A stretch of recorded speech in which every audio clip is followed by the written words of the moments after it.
అటు తిరుపతిలో వివిధ రకాల వినాయక విగ్రహాలను ఏర్పాటు చేశారు.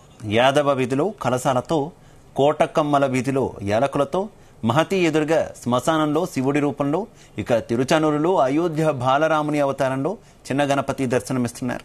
అయోధ్య రాముని రూపంలో భారీ సెట్తో ఏర్పాటు చేసిన వినాయకుడిని చూసేందుకు భక్తులు ఆసక్తి చూపుతున్నారు. తిరుపతిలో కొలువైన వెరైటీ వినాయక విగ్రహాలపై మరిన్ని వివరాలు మా కరెస్పాండెంట్ నరేష్ అందిస్తారు. వినాయక చవితి సందడి మొదలైంది. దీనికి సంబంధించి కూడా యూత్ ఒక్కొక్క ట్రెండ్ అయితే ఒకటి సెట్ చేస్తున్నటువంటి పరిస్థితి.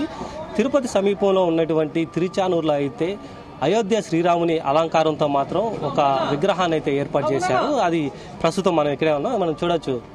అయోధ్య రామాలయంలో ఉన్నటువంటి ఒక సెట్ని అయితే మాత్రం ఇక్కడ దీన్ని ఏర్పాటు చేశారు. ఈ ఏర్పాటు చేసి కూడా ఒక పర్యావరణ పరిరక్షణకి భాగంగా ఒక ఎకో ఫ్రెండ్లీ విధానంగా కూడా ఈ యొక్క మట్టి విగ్రహాన్ని అయితే తయారు చేశారు. అది కూడా ఈ యొక్క విగ్రహాన్ని చూసుకుంటే మాత్రం అయోధ్యలో ఉన్నటువంటి శ్రీరాముని అవతారంలో మాదిరిగా ఈ యొక్క విగ్రహాన్ని అయితే ఏర్పాటు చేశారు. దీన్ని కూడా ఇక్కడ ఉన్నటువంటి కిరణ్, వాసు అనే ఒక ఇద్దరు మాత్రం దీన్ని తయారు చేసి పెట్టారు. దీనికి భక్తులు కూడా ఈ యొక్క విగ్రహాన్ని చూడడానికి ఎక్కువగా ఆసక్తి చూపిస్తున్నారు. ఇది యూత్ కూడా ఇటువంటి దాన్ని ట్రై చేయడం అనేది చాలా ఆనందకరంగా ఉందనేసి ఈ యొక్క విగ్రహాన్ని చూడడానికి కూడా ఉదయం సాయంత్రం కూడా ఎక్కువ మంది భక్తులు కూడా రావడం అనేది తెలుస్తుంది.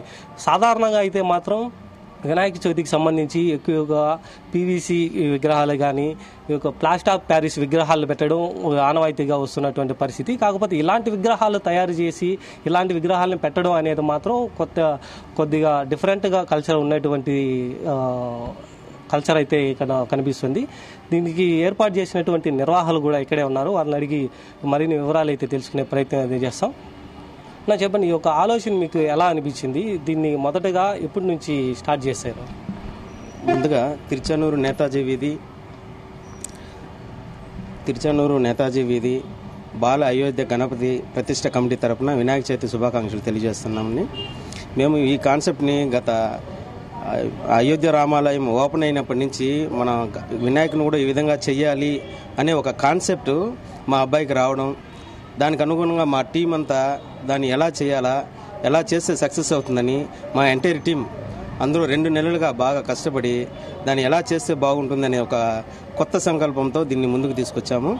దీనికి మా టీం యొక్క సహకారం బాగా కలిసి వచ్చిందండి. అంతేకాకుండా స్పాన్సర్ కూడా మాకు కొంచెం సహకరించారు. ఈవెంట్స్ వాళ్ళందరూ కూడా మాకు ఫైనాన్షియల్గా కానీ అన్నిటికీ అందరూ సపోర్ట్ ఉండడం వల్ల మేము ఇది బాగా చేయగలిగామండి.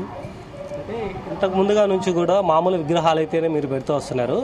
ఈసారి ఫస్ట్ టైంగా ఈ యొక్క విగ్రహాన్ని పెట్టాలనే ఆలోచన, ఇక మీదటి నుంచి ఇటువంటిది పెడతా ఉంటారా? అంటే అయోధ్య అనేది మనకు ఇక్కడి నుంచి అయితే మనకు అయోధ్య అనేది చాలా దూర ప్రాంతం ఇది.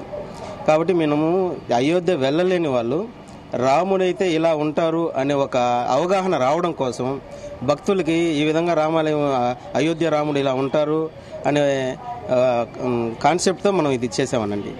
యాక్చువల్గా అయితే మనకు ఈ 9 రోజులు స్వామివారి దర్శనం ఇస్తారు. 9వ రోజు నిమజ్జనం చేస్తాము. అంటే 19వ ఆదివారం నిమజ్జనం కార్యక్రమం ఉంటుంది. ఈ 9 రోజులు భక్తులకి స్వామివారి దర్శన కార్యక్రమాన్ని మేము ఏర్పాటు చేస్తున్నామండి. అలా మీరు చెప్పండి, ఒక విగ్రహం ఎన్ని అడుగులు ఉంది? దీనికి సంబంధించి ఒక ప్రత్యేకత ఎట్లా ఉంది? విగ్రహం వచ్చి 6.5 అడుగు ఉంటుంది. సో విగ్రహం అనేది పిఓపి అవన్నీ వాడుకుంటా మట్టి మరియు పేపరు మైదా పిండితో చేయించాము. విగ్రహం చేసిన వాళ్ళు కూడా మాకు బాగా హెల్ప్ చేసి మా స్పెషల్గా తీసుకొని చేశారు. సో వాళ్ళందరికీ థ్యాంక్స్ చెప్పుకుంటున్నా. మరి ఈవెంట్స్ వాళ్ళు కూడా 3 ఈవెంట్స్ వాళ్ళు, signature events, R2R, HR events వాళ్ళు కూడా మనకి బాగా హెల్ప్ చేశారు. సెట్టింగ్ చేయడంలో కానీ, ఆ ప్లాన్ ఇవ్వడంలో కానీ, ఫ్లవర్స్ సెట్ చేయడంలో కానీ. వాళ్ళకి మేము చెప్పుకునేది ఏంటంటే మనకి అయోధ్యలో వచ్చిన ఫీల్ రావాలనుకుంటే దానికి తగినట్టు బెటర్గా మనకి సజెషన్ ఇచ్చి చేయించారు. ఒక సెట్ వేయడానికి ఎంత టైం తీసుకున్నారు?